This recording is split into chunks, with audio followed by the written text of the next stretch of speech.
बिस्मिल्लाहिर्रहमानिर्रहीम। आज का हमारा टॉपिक है types of chemical reactions in non aqueous solvents.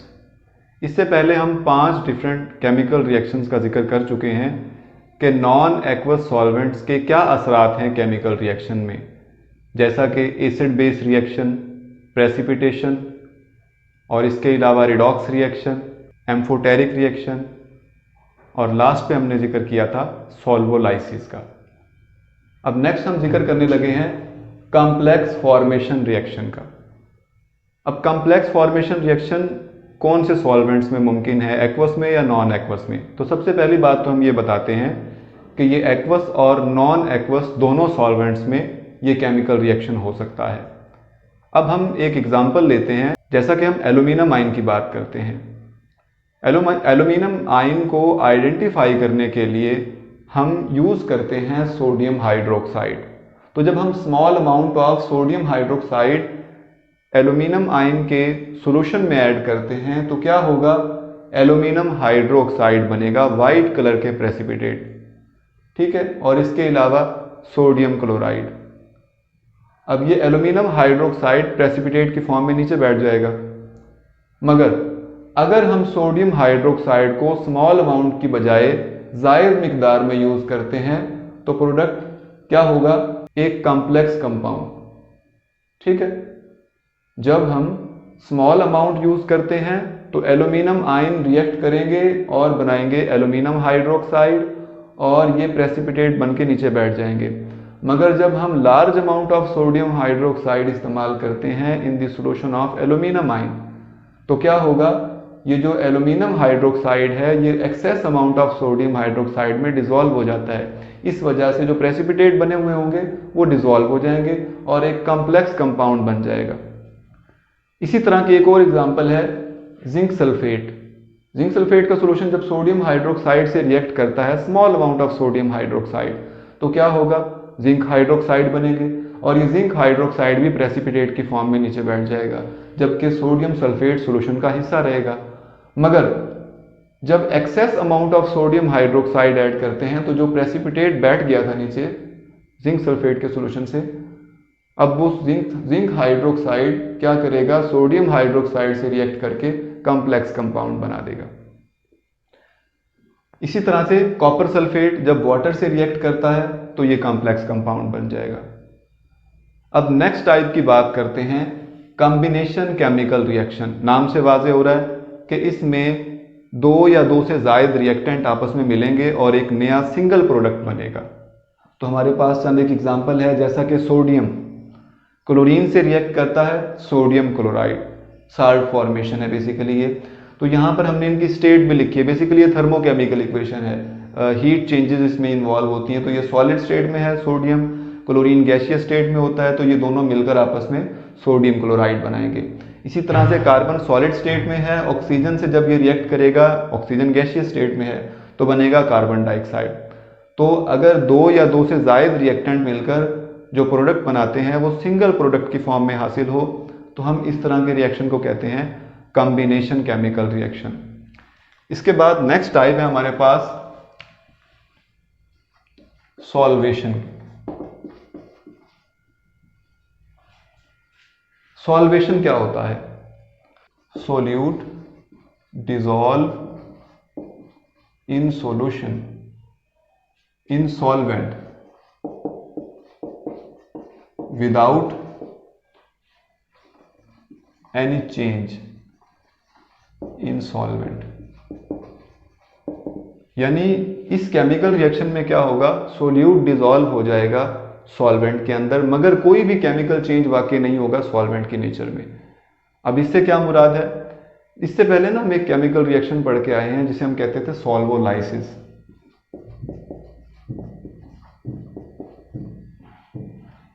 और अब हम पढ़ रहे हैं सॉल्वेशन। दोनों का डिफरेंस देख लेते हैं हम यहाँ पर पहले। सॉल्वोलाइसिस क्या है, सॉल्वेशन क्या है। सॉल्वोलाइसिस में सॉल्वेंट शो ऑटो आयोनाइजेशन, जबकि सॉल्वेशन में solvent does not show auto ionisation. तो यहां पर ये ऑटो आयोनाइजेशन शो नहीं कर रहा, ये दोनों में डिफरेंस है, सॉल्वोलाइसिस में और सॉल्वेशन में। अब होगा क्या, देखें सोडियम क्लोराइड को जब हम वाटर में ऐड करते हैं तो क्या होता है, sodium ion aqueous, chloride ion aqueous. अब सिर्फ सोल्यूट जो है वो आयोनाइज हुआ है, सॉल्वेंट अपनी जो केमिकल नेचर है उसने उसको चेंज नहीं किया है। हमें मालूम है कि सॉल्वोलाइसिस में सॉल्वेंट दो कंपोनेंट में डिस्ट्रीब्यूट हो जाता था, मगर यहाँ पर ऐसा कुछ नहीं हुआ है। अब फिर क्या हुआ है, किस तरह से सोल्यूट डिसॉल्व हो गया? बुनियादी तौर पर सॉल्वेंट के मॉलिक्यूल ने इंटरेक्शन कायम की है सॉल्ट के या सोल्यूट के मॉलिक्यूल्स या आयंस के साथ।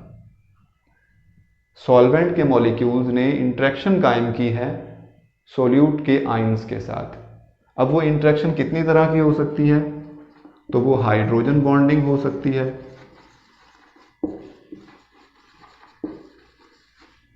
सेकंड वो कोऑर्डिनेट कोवलेंट बॉन्ड भी हो सकता है,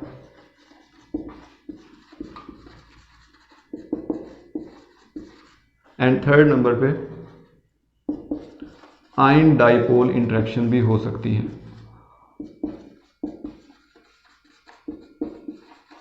इस बात को समझने के लिए हम एक एग्जांपल लेते हैं, जैसा कि सोडियम आयन हमने अभी बताया कि इसके साथ हमने एक्वस लिखा है। सोडियम आयन और क्लोराइड आयन जब ये डिसॉल्व हो जाएंगे, डिसोसिएट हो जाएंगे, तो अब वाटर के मॉलिक्यूल क्या करेंगे, सराउंड कर लेंगे सोडियम के आयंस को, और ऐसे ही क्लोराइड आयन को भी सराउंड करेंगे। तो क्लोराइड की तरफ जो है पार्शियल पॉजिटिव चार्ज रखने वाले हाइड्रोजन जो हैं वो क्लोराइड की जानिब होंगे, जबकि सोडियम की जानिब जो रुख होगा वो ऑक्सीजन, जिस पर पार्शियल नेगेटिव चार्ज है। तो इस तरह से ये सोल्यूट और सॉल्वेंट इंटरेक्शन देखने को मिल रही है। यहाँ पर जो आयन मौजूद है इसके इर्द गिर्द सॉल्वेंट के मॉलिक्यूल तरतीब पा गए हैं, दे हैव ऑर्डरली अरेंजमेंट।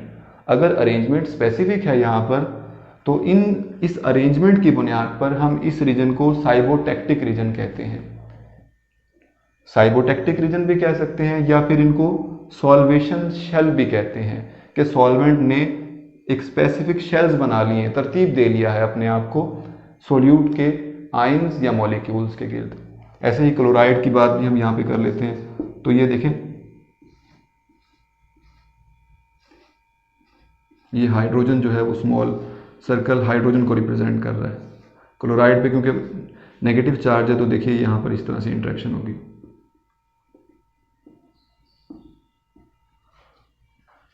तो ये सोल्यूट सॉल्वेंट इंटरेक्शन हुई।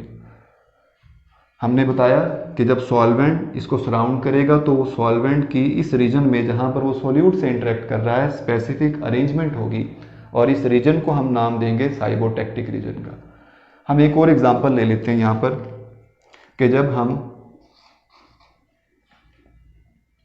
कॉपर सल्फेट के साथ ऐड करते हैं अमोनिया सॉल्वेंट, तो ये क्या करता है, CuSO4 डॉट NH3, तो 4NH3। अब यहाँ पर ये डीप ब्लू कलर का प्रेसिपिटेट बनेगा।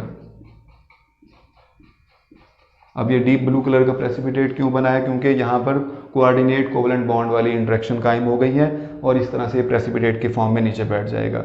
तो अगर ammonia as a solvent use कर रहे हैं हम सॉल्वेशन प्रोसेस के दौरान, तो इसको कहते हैं अमोनिएशन रिएक्शन, और अगर वाटर यूज़ कर रहे हैं तो उस रिएक्शन को कहते हैं हाइड्रेशन रिएक्शन। और अगर कोई सॉल्वेंट जनरल बात करना चाहते हैं सॉल्वेंट के हवाले से, तो हम उसको कहते हैं सॉल्वेशन रिएक्शन। और वो कंपाउंड जिनमें वाटर एज अ सॉल्वेंट मौजूद है उन्हें कहते हैं हाइड्रेट्स। और अगर अमोनिया यहाँ पर हमने सॉल्वेंट के तौर पर इस्तेमाल किया था, अमोनिया ने सोल्यूट के पार्टिकल के साथ इंटरेक्ट किया हुआ है, तो इन कंपाउंड्स को कहते हैं अमोनिएट्स। नेक्स्ट टाइप हम डिस्कस करते हैं, पहले हमने कॉम्बिनेशन रिएक्शन की बात की थी, अब हम डीकम्पोजिशन केमिकल रिएक्शन की बात करेंगे। डीकम्पोजिशन केमिकल रिएक्शन से क्या मुराद है कि एक सिंगल कंपाउंड होगा हमारे पास, जब हीट एनर्जी के एक्सटेंट पे या किसी भी तरीके से वो सिंगल कंपाउंड कन्वर्ट हो जाएगा दो या दो से ज़ायद प्रोडक्ट में। Single reactant single compound break down के बाद डीकम्पोजिशन के बाद कन्वर्ट हो जाएगा 2 या 2 से ज़ायद प्रोडक्ट में। ठीक है, तो हम इसकी एग्जांपल ले लेते हैं। जैसा कि वाटर है, लिक्विड स्टेट में है, तो जब ये रिएक्ट करेगा डीकम्पोजिशन शो करेगा तो 2H2 गैसियस स्टेट में, O2 ये भी गैसियस फेज में होगा। ऐसे ही हम हाइड्रोजन पेरोक्साइड की एग्जांपल ले सकते हैं, H2O2, तो इसमें क्या होगा 2H2O liquid plus oxygen gaseous phase में होगा। तो ये डीकम्पोजिशन रिएक्शन की एग्जांपल हुई। नेक्स्ट हम बात करेंगे सिंगल डिस्प्लेसमेंट रिएक्शन की।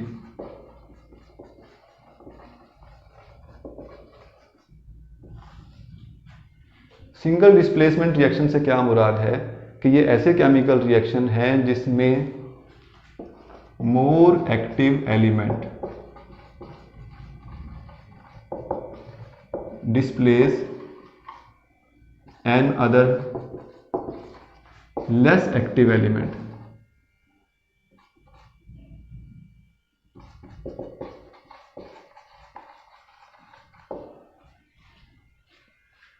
हम यहां पर एग्जांपल से बात को वाज़ेह करते हैं। जैसा कि हमारे पास जिंक है सॉलिड स्टेट में, हम इसको कॉपर सल्फेट के एक्वस सॉल्यूशन में ऐड करते हैं, तो जिंक की रिएक्टिविटी ज़्यादा है, ये ज़्यादा एक्टिव है, तो ये क्या करेगा एक्वस सॉल्यूशन में मौजूद कॉपर आयन को अलग कर देगा। जिंक 2 इलेक्ट्रॉन लूज करेगा जो कि कॉपर गेन करेगा और कॉपर सॉलिड फॉर्म में, और इसके अलावा ZnSO4 और ये एक्वस। तो इस तरह से जिंक ज़्यादा एक्टिव होने की वजह से कॉपर को सेपरेट करता है, डिस्प्लेस कर देता है कॉपर सल्फेट के सॉल्यूशन से। इसी तरह से एक और एग्जांपल लेते हैं। अब नेक्स्ट हम जिक्र करते हैं डबल डिस्प्लेसमेंट रिएक्शन। अब डबल डिस्प्लेसमेंट रिएक्शन में क्या होगा, यहां पर सिर्फ सिंगल एक्टिव एलिमेंट डिस्प्लेस करता है दूसरे लेस एक्टिव एलिमेंट को।